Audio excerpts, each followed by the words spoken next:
Bonjour, aujourd'hui mon histoire s'intitule « L'importance de l'intégrité ».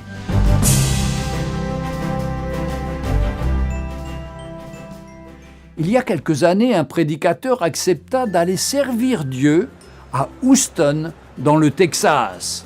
Un jour, peu après son arrivée, il prit le bus pour se rendre au centre-ville. Une fois installé, il réalisa que le chauffeur lui avait accidentellement rendu 40 cents de trop.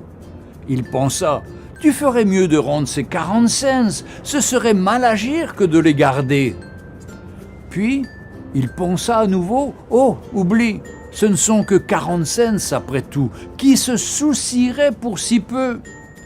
De toute façon, la compagnie de bus se fait chaque année des bénéfices monstres. Ces 40 cents ne vont pas leur manquer. Accepte-les comme un don de Dieu et tais-toi.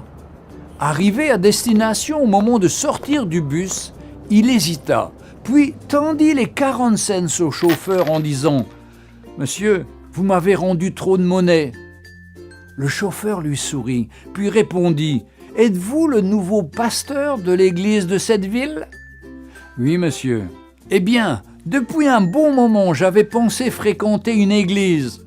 Je voulais juste voir comment vous alliez réagir si je vous rendais trop de monnaie. Je vous verrai donc dimanche prochain dans votre paroisse. » En sortant du bus, le prédicateur dut se cramponner au premier réverbère pour ne pas tomber.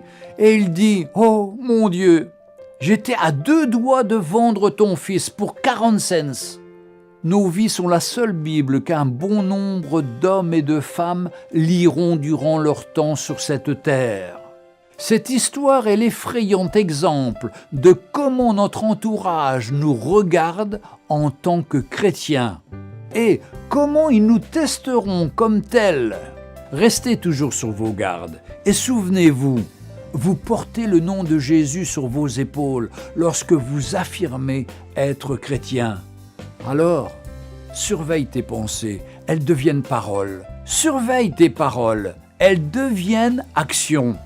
Surveille tes actions, elles deviennent habitudes. Surveille tes habitudes, elles deviennent caractère. Surveille ton caractère, il influencera ta destinée.